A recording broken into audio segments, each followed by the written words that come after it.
Hindi cinema Chhaava. చాలామంది ఛావా అంటే అర్థం ఏంటి అని అడుగుతున్నారు. ఛావా అంటే సింహపు బిడ్డ అని, మనము పులిబిడ్డ అంటాం కదా. అంటే ఇక్కడ శివాజీ మహారాజ్ యొక్క కొడుకు సంభాజీ మహారాజ్ స్టోరీ తీశారు కాబట్టి ఈ సినిమాను ఛావా అని పేరు పెట్టారు. 17వ శతాబ్దంలో ఔరంగజేబు శివాజీ మరణాంతరం ఆయన ఇంకా మరాఠా వాళ్ళ పరిస్థితి క్లోజు, మొత్తం మరాఠా మన చేతులకు వస్తుంది అనే తరుణంలో ఏ రకంగా ఆయన కొడుకు సంభాజీ మహారాజ్ తన పౌరుషాన్ని, తన యొక్క మరాఠా గొప్పతనాన్ని చూపించాడనేది ఈ సినిమా లక్ష్మణ్ చక్కగా తెరకెక్కించాడు. మ్యూజిక్ డైరెక్షన్ ఏఆర్ రెహమాన్, అది కూడా పర్వాలేదు. ఇంకా హీరోయిన్గా రష్మిక, ఆమె సహజంగానే నటించింది. సినిమాలో మొదటి 15 నిమిషాలు చెప్పుకోదగ్గ సినిమా బాగుంటుంది.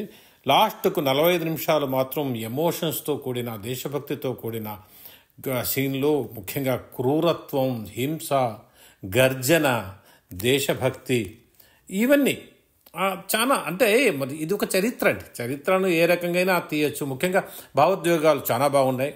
అభిరుచి, యాక్షన్ సీన్స్ చాలా బాగున్నాయి. ముఖ్యంగా విక్కీ కౌశల్, సంభాజీ మహారాజ్గా నటించిన విక్కీ కౌశల్ యోధుడిగా అద్భుతంగా నటించాడు. ఔరంగజేబ్గా మాత్రం అతను బాగా నటించారు.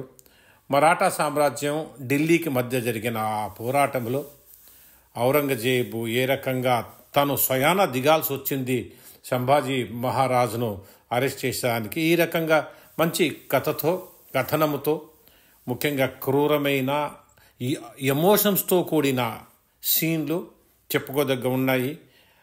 కాకపోతే మొత్తం హిందీలో ఉంది, తెలుగులో రిలీజ్ కాలేదు. హిందీ కూడా కొంచెం గ్రాంధికంగా ఉంది. ఇంకా మరాఠీలో చాలా గొప్ప పేరు తెచ్చుకుంటుంది ఈ సినిమా. ఈ సినిమా నష్టం రాదండి, మంచి హిట్ అవుతుంది. ఎందుకంటే దేశభక్తి ఉంది, యాక్షన్స్ ఉన్నాయి, లాస్ట్ 45 నిమిషాలు ఎమోషన్స్ ఉన్నాయి. ఆ తర్వాత ఇటీవల ఇలాంటి హిస్టారికల్ సినిమాలు మనం ఎన్నో చూసాం. కాకపోతే ఇలాంటి సినిమాలకు మనం బాహుబలి అలాంటి వాటికి టాలీ చేసుకుంటే అంత సబబు కాదు. ఇది ఒక టైప్ సినిమా. తప్పకుండా ఈ సినిమా చూడదగ్గ సినిమా. ముఖ్యంగా ఈ సినిమా థియేటర్లో చూస్తే లాస్ట్ 45 నిమిషాలు మీరు బ్రహ్మాండంగా ఎంజాయ్ చేయొచ్చు.